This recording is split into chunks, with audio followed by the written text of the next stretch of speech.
So we have these individual stories that are engaging, and then okay, and I guess this is where I'm getting frustrated because Kang is interesting, Yeah. and that we have sort of done that with him and Loki, ironically, because Loki's not a hero, He's working on it.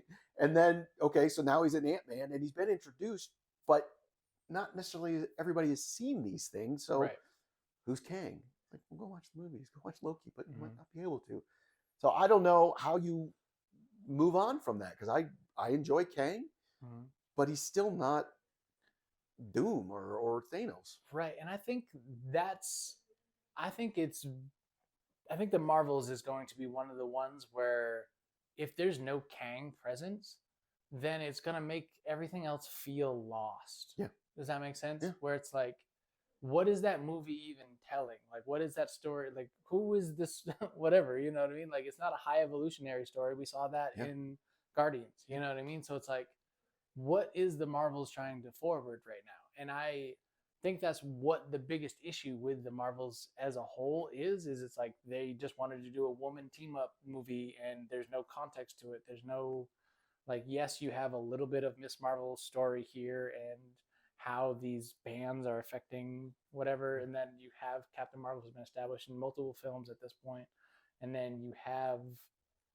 Photon, who's just being kind of pigeonholed into it, like wasn't what is it, Rambeau is her last name? Yeah, Monica Rambeau. Yeah, so Monica Rambeau is just kind of being shoved into this like story but it's again, it just feels like they're trying to do a woman powerful cosmic story, which is cool, but like, what is it doing on the story level? See, that would have been cool if they hadn't screwed up the Inhumans. Is somehow have that tie into the Inhumans, but we've already established that she's a mutant. Marvel's a mutant, so I can't fathom they're going to bring in the mutants for this. So it's like, what are we telling? One, like give us Gambit. I don't know. Be like Deadpool. What? We can only afford one mutant in this movie? It's a whole mansion.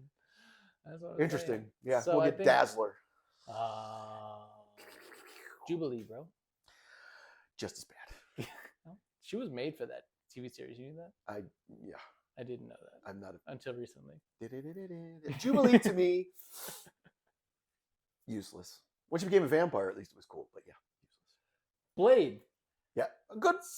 So with that aspect, we actually talked about Blade a little bit off screen too as well, and we believe that like with the struggles that are being had with the Blade movie changing off hands and scripts being tossed out and rewritten and all that kind of stuff, the actor who is playing Blade, who escapes my mind right now, said that he's about this close to walking away from the project.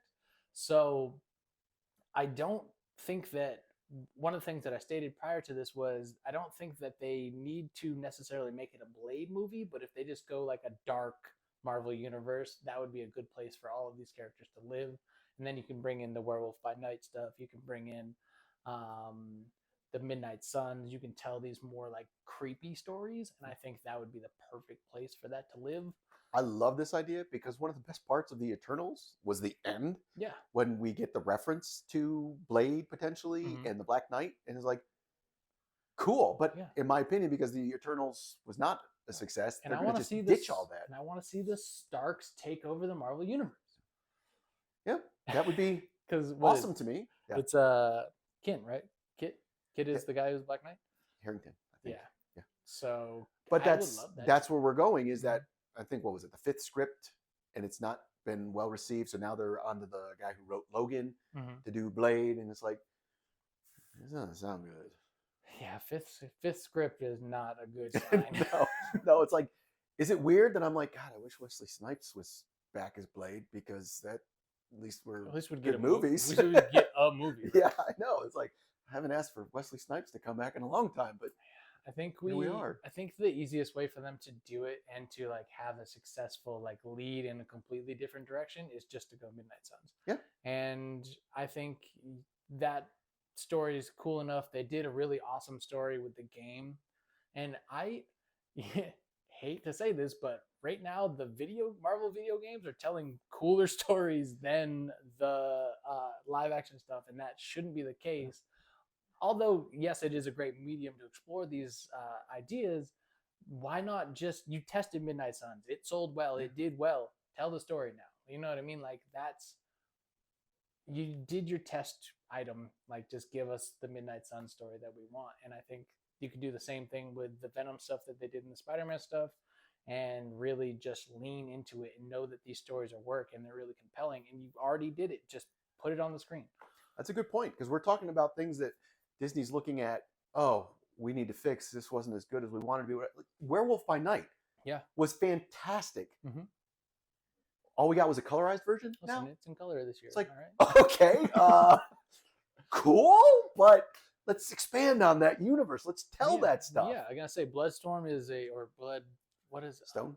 Yeah, Bloodstone is a great character. I think she's a lot of fun, and like Man-Thing's fun. That was like, the biggest surprise I've had in a Marvel viewing in a long time. Is when he showed up. I was like, they actually did it. Yeah. There's Man-Thing. So I want more. There's a lot of cool characters in that universe, but that was a really unique way to tell that story the first time, right? And it probably put a lot of people off. And yes, I know you're going for like the 20s or 50s nostalgia that they were going for, and I don't know if those are the same people that are watching Marvel stuff. You know what I mean? But those are cheaper, right? Like you were using characters and actors and visual effects a lot less to tell that story, so it's theoretically a cheaper story. Right. So you don't have to spend $250 million to make the Marvels.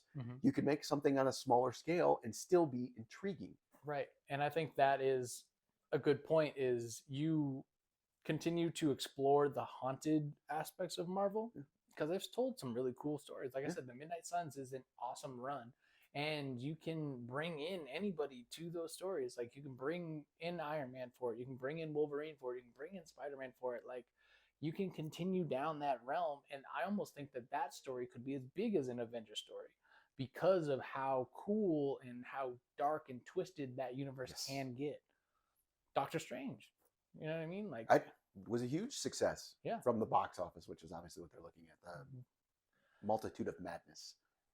The multitude? I thought it was the multiverse. That's what I said. Multiverse.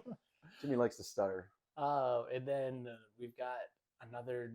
I'm sure we'll get another Doctor Strange before we get a third Thor movie, or what is it? Fifth. Yeah. Oh wow. Anyway, my brain's lost. There's a lot going on. Marvel. Let us know what you guys think, because we hear a lot of the negatives. We see a lot of the negatives. What are the positives? Yeah.